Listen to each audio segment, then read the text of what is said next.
ভারতীয় ক্রিকেটের সফলতম অধিনায়ক। জন্মদিনে ফিরে দেখা ধোনির রেকর্ডগুলি। রবিবার অর্থাৎ আজ 43তম জন্মদিন মহেন্দ্র সিং ধোনির। রাঁচির ছোট্ট গলি থেকে ভারতীয় ক্রিকেটের সর্বকালের সেরা অধিনায়ক ধোনির জীবন রূপকথাকেও হার মানাবে।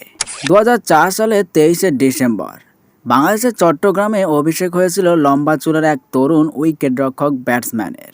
এরপর 2007 সালে ভারতীয় টি-20 দলে অভিষেক হয়। এখান থেকেই ভারতীয় ক্রিকেটে মাহি যুগের সূচনা হয়। অধিনায়ক হিসেবে ধোনি ভারতীয় ক্রিকেটে দুই হাত ভরে সাফল্য এনে দিয়েছেন। এশিয়ার একমাত্র অধিনায়ক যিনি আইসিসির 3টি ট্রফি জিতেছেন। 2007 সালে উদ্বোধনী টি-20 বিশ্বকাপ, 2011 সালে একদিনের বিশ্বকাপ এবং 2013 সালে চ্যাম্পিয়ন্স ট্রফি। তার নেতৃত্বে 2010 এবং 2016 সালে এশিয়া কাপ জিতেছিল টিম ইন্ডিয়া। এছাড়া তার নেতৃত্বে টেস্টে 1 নম্বর দল হয় ভারত। হয়ে উঠেছেন দেশের সর্বকালের সেরা অধিনায়কদের মধ্যে একজন। শুধু দেশের হয়েই নয়, ফ্রাঞ্চাইজি লিগেও ধোনি ম্যাজিক জারি। আইপিএলের প্রথম সিজনই দলকে তোলেন ফাইনালে। 2008 সালে প্রথমবার ফাইনালে উঠলেও রানার্স হয়েই সন্তুষ্ট থাকতে হয় চেন্নাইকে। 2010 ও 2011 পরপর 2 বছর সিএসকেকে চ্যাম্পিয়ন করেন ধোনি। 2012 ও 2013 সালে ফাইনালে উঠলেও ট্রফি আসেনি ধোনির হাতে। 2015 সালেও ফের রানার্স হয়েই সন্তুষ্ট থাকতে হলো মাহিকে। 2017 সালে পুনের হয়ে ফাইনাল খেললেও ট্রফি জয়ে অধরাই থাকে ধোনির। 2018 সালে ফের চেন্নাইয়ের হয়ে আইপিএল ট্রফি জিতলেন মাহি। 2019 সালে রানার্স হলো ধোনির চেন্নাই।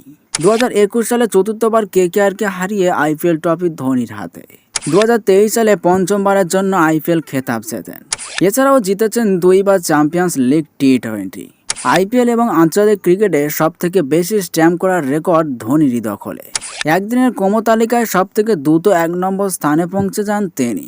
শুধু কি 22 গজে, মাঠের বাইরেও একাধিক সাফল্য অর্জন করেছেন ক্যাপ্টেন কুল। গুগল বার্ডের তথ্য অনুসারে 2008 এবং 2009 সালে ICC cricketer of the year হয়েছেন মাহি। তার নেতৃত্বে 2008, 2009, 2011 এবং 2013 সালে আইসিসি টিম অব দ্য ইয়ারের খেতাব জেতে ভারত। 2011 সালে আইসিসি অ্যাওয়ার্ড অফ স্পিরিট সম্মান পান ধোনি। 2008 সালে পদ্মশ্রী, 2009 সালে পদ্মভূষণ সম্মান পান ধোনি। 2014 সালে টেস্ট ক্রিকেট থেকে অবসর নেন ধোনি। এরপর 2017 সালে ভারতীয় দলের অধিনায়কত্ব থেকে সরে দাঁড়ান। 2019 সালে 10 জুলাই নিউজিল্যান্ডের বিরুদ্ধে শেষ আন্তর্জাতিক ম্যাচটি খেলেন মাহি। আপাতত নিজেকে আইপিএলের মধ্যে সীমাবদ্ধ রেখেছেন। 43-এর ধোনি আরও কি একটা আইপিএল খেলবেন? উত্তরের অপেক্ষায় তার ভক্তরা।